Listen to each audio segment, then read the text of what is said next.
How can young men make the most of their lives beginning today? I'm Scott Ross, and this is the New Men channel where we help young men become good men. Please let me share a brief story from my own childhood. The third grade was an important time in my life. My teacher, Mrs. Grossman, would often sit us students in a circle, play her guitar, and lead us in singing hippie songs while we sat cross-legged on the floor. She was kind to young little Scotty, although I know I wore her patience thin at times. I loved art time. My favorite activity was to spread a thin layer of Elmer's glue on the palm of my hand, blow it until it dried, and then carefully peel it off. A little copy of my own handprint. You probably did the same thing in third grade. One day during art time, I drew a picture that changed everything. For me, my father, my family. I do not remember exactly what I drew that day. I just don't. It's probably the best that I don't. But once Mrs. Grossman saw the picture that I had drawn and asked me about it, I was quickly sitting before the school counselor. Then the principal became involved. My father was in trouble. You see, the drawing was about him and what he was doing to me, what he had done to me. My mom quickly learned many things about my father and divorced him. He left not long after that drawing. I mean, he really left. We never saw him again.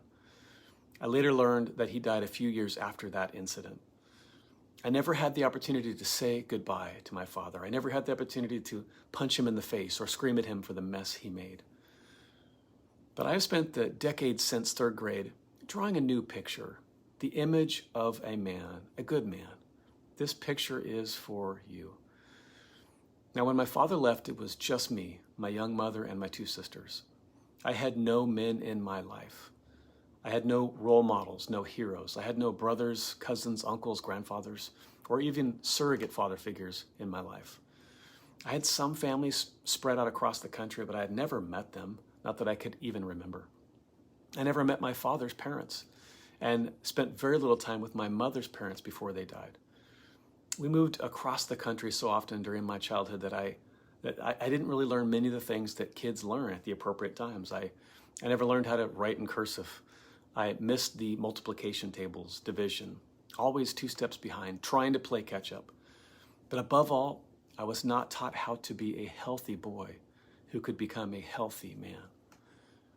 I've spent the years since third grade discovering what it means to be a healthy, whole man. I was able to learn from trial and error at times, from practice and discovery, developing relationships with people from all walks of life, and most important of all, from raising my own 3 amazing and healthy young adult kids. I needed help, and I found it. I want to help new men, young men who are the next generation. This channel is for any man who is willing to admit that at some level he needs help. I need help. I wish another man would have shared these concepts with me when I was a younger man. After becoming an adult myself, I chose mentors for my life and they guided me. But I had to learn many of these lessons on my own, some the hard way.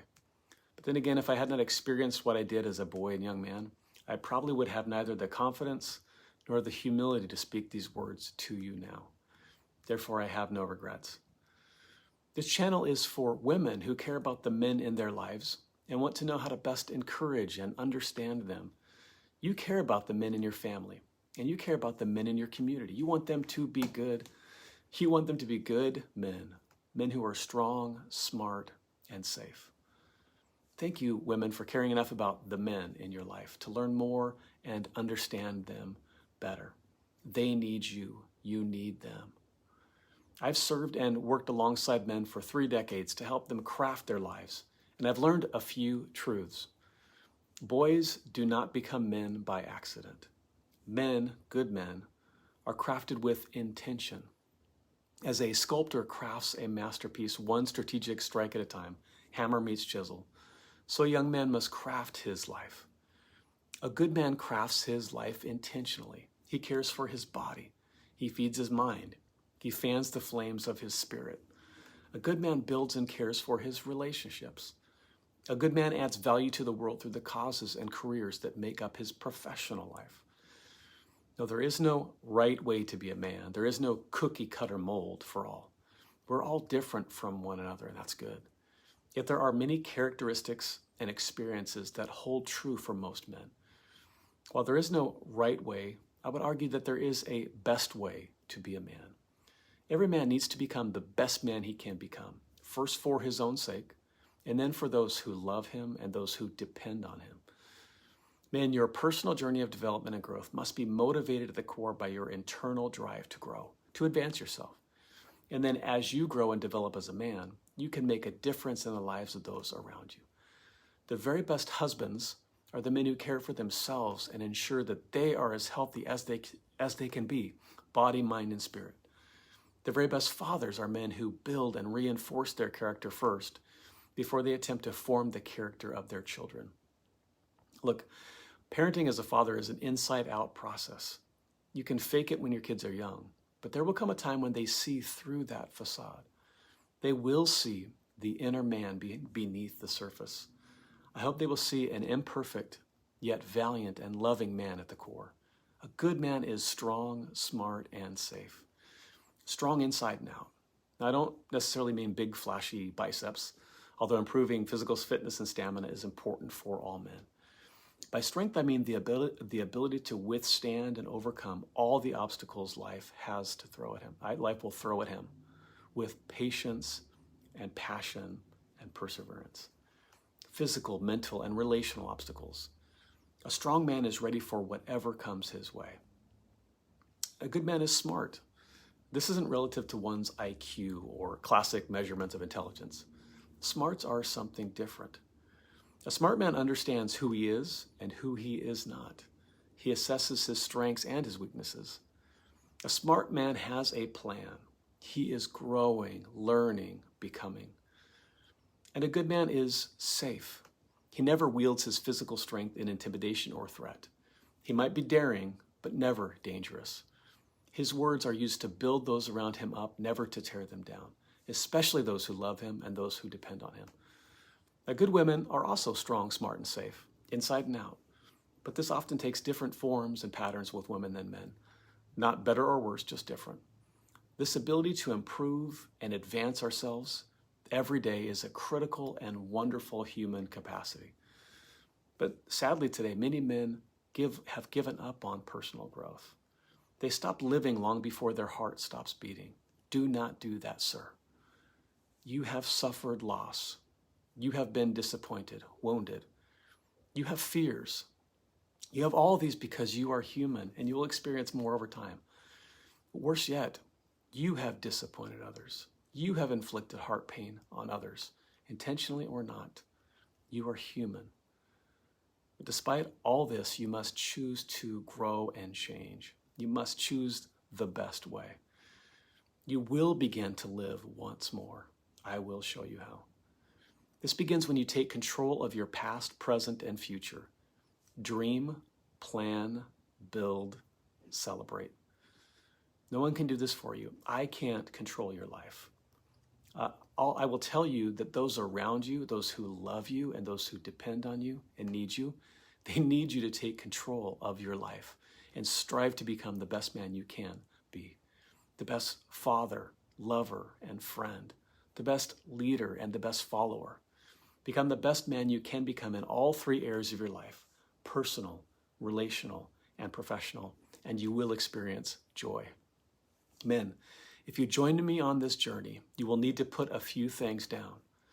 You must put that television remote control down. In fact, hide it, crush it. If it will only hold you back, well, don't actually crush it, but hide it. And if you will you might need to put your smartphone down and other similar devices. They will only distract you. And that gaming controller, take a break, put it down. And my commitment to you is this: I will speak directly to you as a man. I will not talk down to you. I will not belittle you as many others would do. But I will also expect you to give your very best. Settle no more. Women, I encourage you to incorporate the truths that apply to you and consider how you may encourage the men you know to look at their lives differently. The key word is encourage. Do not try to change them, encourage them. Men resist attempts by women to change them. You've probably learned this by now. Parents, love your sons. Parents, be patient with them. but you must be parents and not friends now. Guide, encourage, and support your sons, and be courageous enough to hold them to the new standards they set for themselves. All right, back to third grade and Elmer's glue. I remember squeezing the glue onto my palm, spreading it out into a thin layer, and then blowing it dry.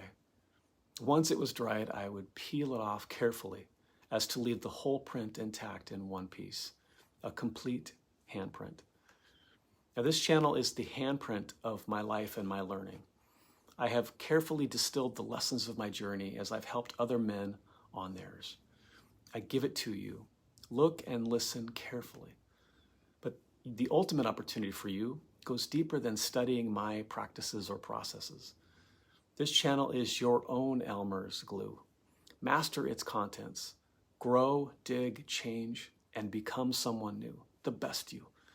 And soon you will have a unique handprint of your own life to give away. First for your own sake, and then for those who love you and those who depend on you. I'm Scott Ross. Thank you for watching. Please like, subscribe, and share.